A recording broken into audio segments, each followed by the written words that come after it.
The new Cabinet Secretary for Foreign Affairs and Diaspora arrived in Saudi Arabia in a 2-day official visit to the country.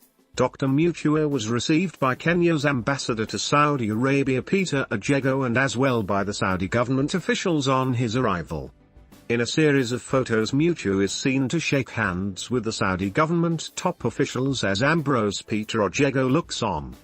The visit is anticipated by millions of Kenyans, more so those working in the Arabic country, for the two governments to build a consensus to solve the mistreatment and instead create a good working environment. In the recent years, Kenyans working in Saudi Arabia have been reportedly suppressed by their employees, leading to death and also others being paralyzed. Dreams of Kenyans seeking jobs are cut short by such shortcomings, hence Kenyans are waiting upon the new government to resolve the issue as fast as possible. Do you think Mutua's tour Saudi will bear fruits? Anyway, here is what he had to say during his tour Saudi Arabia.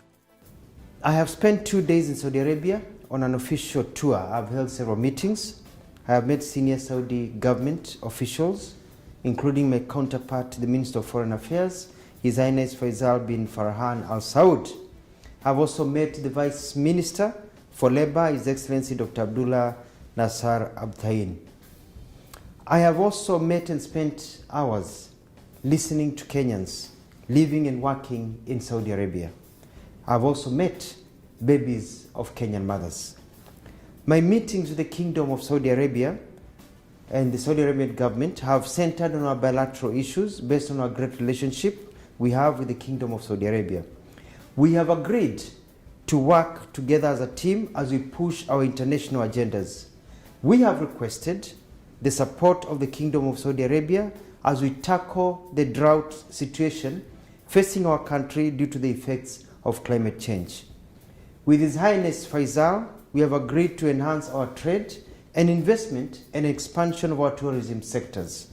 This will create more employment opportunities and increase the amount of money in the pockets of our people.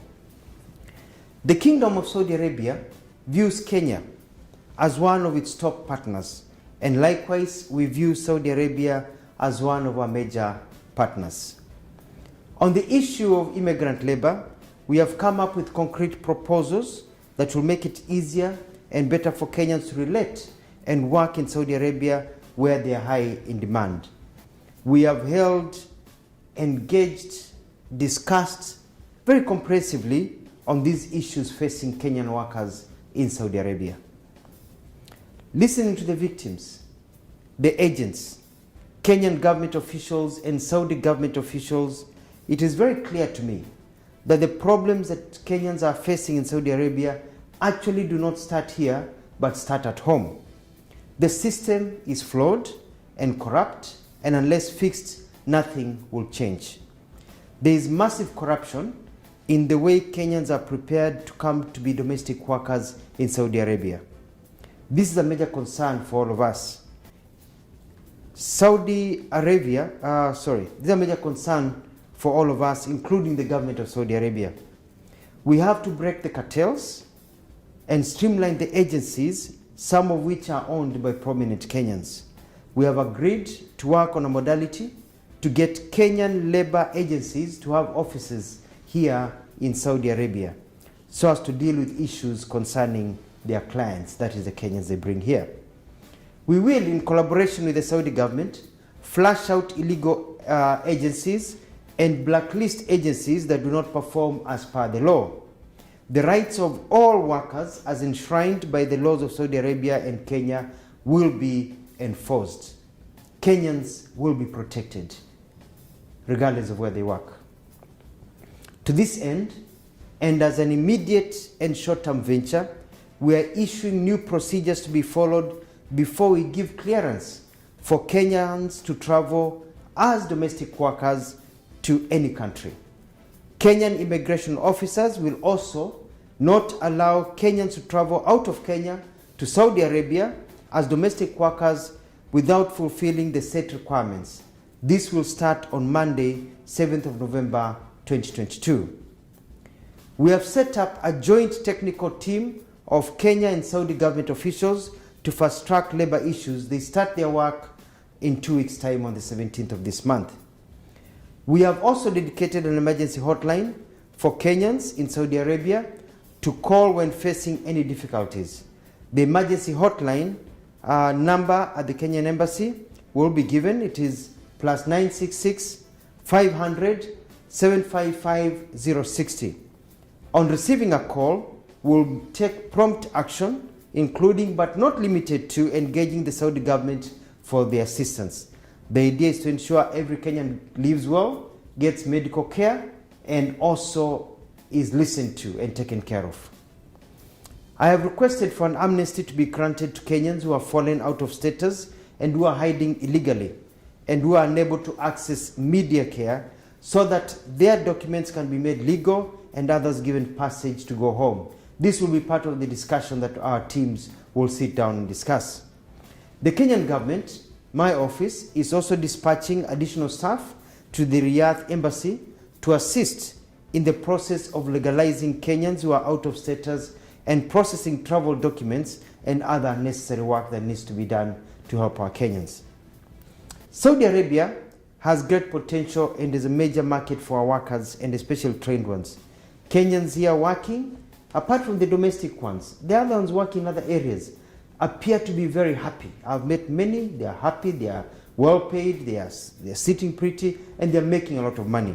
So we just need to fix the domestic part, workers' part, and everything will be flawless. And as I've said, we have noticed that the problem is not necessarily here in Saudi Arabia only, but the major problem is back at home with the agents and all the ukora that continues when they get here. We have requested for an increase of quotas to allow Kenyans. We have many Kenyans who are graduates in hospitality, engineering, nurses, doctors, people in all fields, accounting, to be allowed to come to work here. And they have said they need Kenyan labor. So I'm asking Kenyans, be prepared.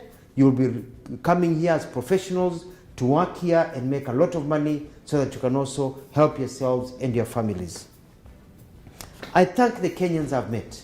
Kenyans, whether they be agents, Kenyans living here, professional work, Kenyans, domestic workers. I have listened to you. You've been very, very candid. My officials have been very candid. And I want to assure you that you have nothing to worry about. You have the hotline. Now you don't have to relate to just depend on social media. You don't have to depend on your families. You can get your help directly from the Kenyan government. The Saudi Arabian government has said that they are shocked by the reports that they have seen, and they are going to work hand in hand with us to ensure that the things that we see reported do not appear ever again. We have problems, yes, with the agents. We have problems also that face immigrants and diaspora when they go to different countries, but we can sort that out. And I'm glad the Saudi Arabian government is willing to help us be able to sort out all these problems that we are facing. I want to thank the Kingdom of Saudi Arabia for their candidates, for their candid and open bilateral discussions and their support.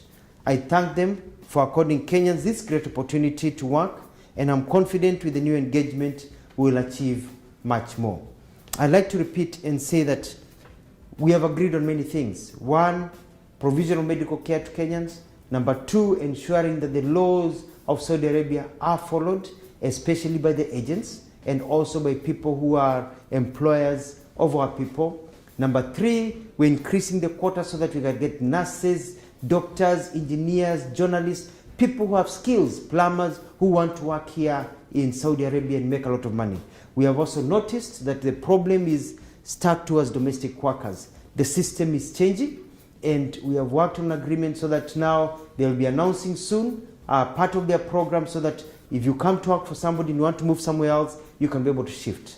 We've worked and talked about people, Kenyans, keeping their passports, and the law says they should keep their passports. The problem are the agencies, and we are going to fix that. We have also agreed that Kenyans, when they want to exit this country, have a right to exit this country, and our embassy here will be processing visas and ensuring that Kenya is able to go. Kenyans who have children, we've come up with a formula of being able to get children to also get permits to be able to leave the country so that people can be able to come home. In other words, it has been a wonderful visit. We've sorted out a lot of things. I've had numerous meetings with Kenyans, And I can tell them, you now have a government that listens to you, you have a government that cares, and you have nothing to worry about. I'll be on top of things, and we are going to get permanent solutions to our challenges. Saudi Arabia, the nation, the Kingdom of Saudi Arabia, they're our friends. They care about us. They want to invest more in Kenya. They want more Kenyans working here. And they are also shocked by the stories that Kenyans have been telling. And we've narrowed down, especially our officers here. We've narrowed down, we know what the problem is, and I'm going to deal with it with my colleagues in cabinet to ensure it never happens again.